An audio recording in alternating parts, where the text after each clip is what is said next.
All right, I have my first new movie review in a while. I've been slacking on my movie reviews. I have plenty of films that I've seen and I just haven't reviewed, and I am probably going to go back and review all of those films, but I just haven't done it yet.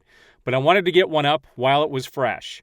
I just watched the new movie Prey, which is the new Predator film that is streaming exclusively on Hulu. Now, this film is interesting. It's the first film that has come out of Disney since Disney took over the whole 20th century, basically the whole studio. And I had my doubts about this film. I saw the trailer and I was interested, but what was jarring for me was the fact that these Comanche Indians all spoke perfect English, which is from 300 years ago, and this takes place, here in North America. So I was really jarred by that in the trailer, and yeah, it's kind of weird in the film. I kind of wish they would have had an Indian accent. To me, it pulled a little bit away from the overall feel, but that doesn't take away from the film. And I'm going to keep this spoiler free. But I want to talk about this movie because it's quite interesting.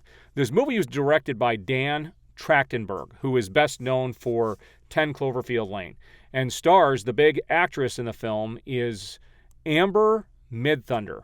Now, she was in a movie I really like called Hell or High Water. She was also in a show called Legion, but I'm not very familiar with this actress at all, but she did a phenomenal job in this film.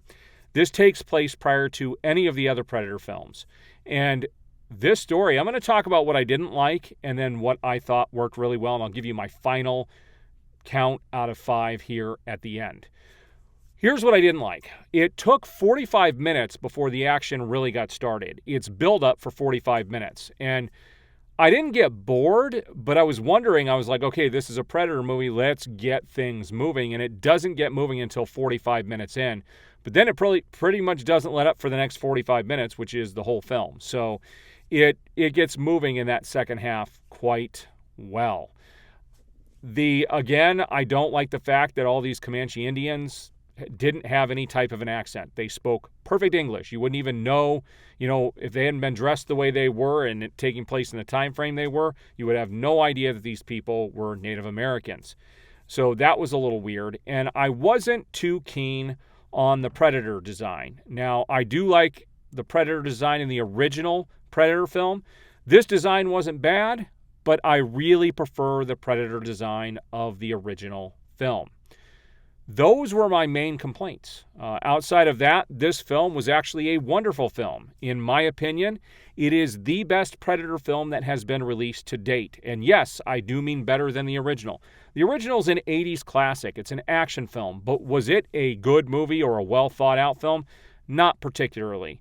And this film is a very intelligent, well-thought-out film. The kills and the situations that these people are put in are pretty awesome. And I was really happy with the whole second half of this film. I thought it was really well thought out. I did see where the ending was going before it happened. I kind of figured it out partway through the film. There's an event that happens and I said, oh, that's definitely going to be part of, the ending. And I kind of figured that before I got to the end. But outside of that, this film was wonderful. I think if you have the time and you're a Predator fan, you should definitely watch this new movie called Prey. It's on Hulu, and if you have Hulu, it doesn't cost any extra money. And it is distributed by 20th Century Fox, which is owned by Disney, and is totally worth checking out. If you've seen it, I'd love to hear what your thoughts are on the film. How do you compare this to the other Predator films? Like I said, I do put this up there as the best Predator film, and then the original would come shortly thereafter, and then everything follows after that. I do appreciate the support. Keep an eye on my channel. I will be having lots of movie reviews coming up, and I still have quite a few to go through. I probably have like 6 movies I need to do reviews on. And I'm still going to get them up even though they're going to be late, but look for those coming up shortly. I do appreciate it. If you haven't already, hit that like button, subscribe, hit the notification bell. You will be notified as I have new reviews and content go up. I do appreciate the support.